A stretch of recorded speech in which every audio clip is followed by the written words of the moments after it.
Hi everybody, this is just a quick follow-up video based on the sneak peek video that we here at Frozen Sand had produced and put out into the wild to give people an idea of the upcoming animations for Urban Terror 4.2. And there seems to be a lot of concern about posturing and key posing, and we'll do a quick follow-up here to sort of quell those concerns that ultimately in the end the game is going to be delivered into the hands of the players in a manner that they expect it to, based on what they're familiar with in 4.1.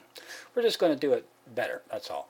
So to illustrate that, something to be aware of is the MD3 file format requires that animation sequences be done in order. So that creates a kind of a chicken and egg kind of situation where you have to have the keyframes in the file before you can go back later on with the proper timing established between the different action sequences and make the appropriate changes that are best suited for the model.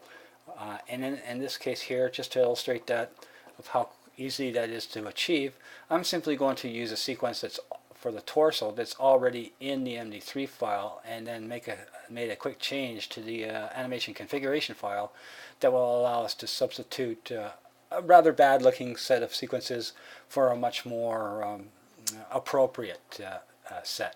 So we'll just jump into the game here, and we'll go from our idle stance here, which you already see is the ever so popular holding the weapon too close to the chest, which will change.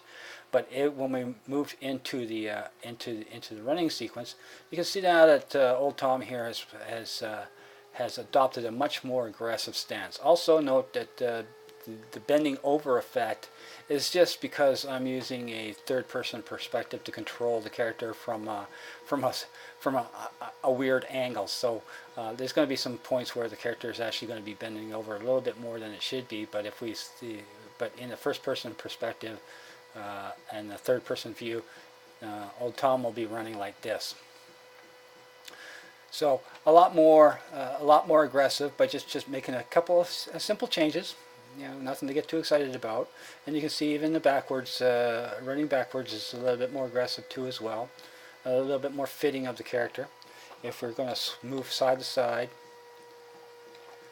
probably a little, you know, we're blending from one stance into the other. A lot of this stuff is going to be tweaked out and timed in properly, so it looks a little bit more natural as it moves through the sequences.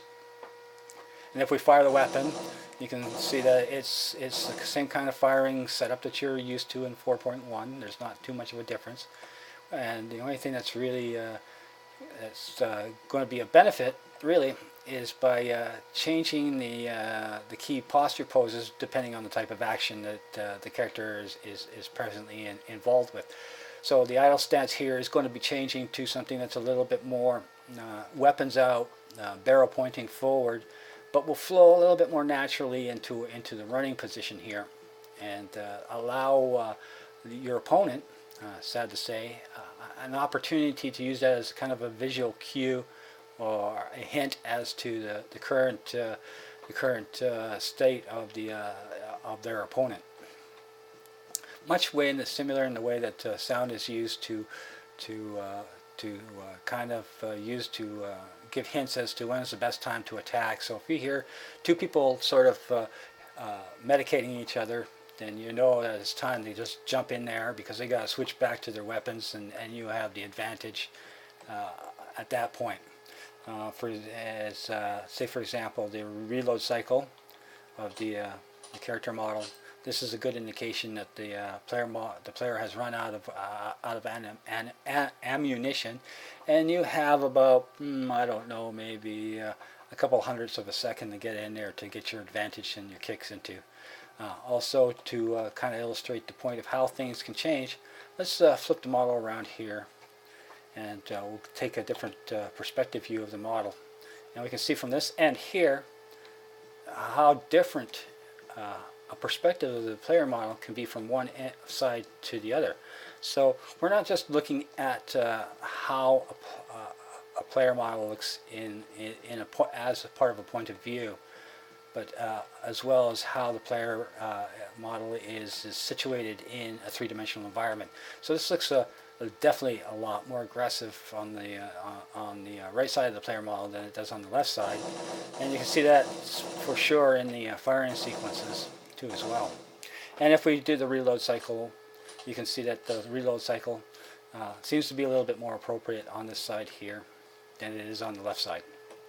Now, by popular demand, just as sort of as an added bonus, let's do the same kind of sequence here that we just did with the P90 to show you, to kind of illustrate of how kind of have to work in sequential order based on what is occurring in the game in real time.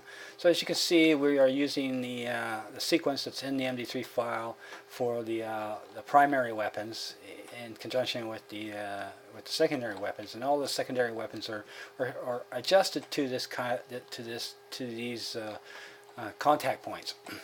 So it's obvious that based on our testing, we could not adjust a P90. So based on the P90 alone, we had to add an entirely new sequence to the order that will allow for the proper contact points of the P90.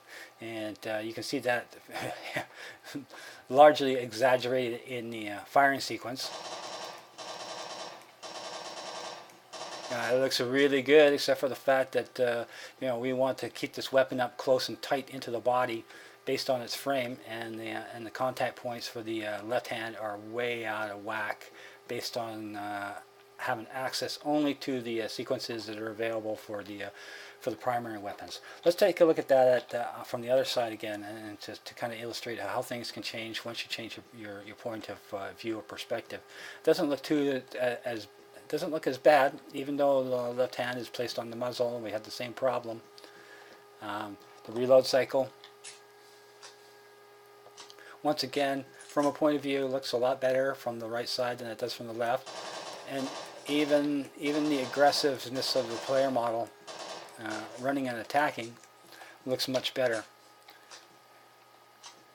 So these are the small little brush strokes that still need to be added, and once the player model goes in for player testing, they'll come back with a group of highly skilled URT players who know this game and what is fitting and what should be taken out in favor of something that is more fitting. I'm sure by the time we're all done, in the end, a version 4.2 will be delivered to the players with animation sequences in place that are fitting of the player, and not something that make poor Tom here look like he's out for a Sunday walk in the park.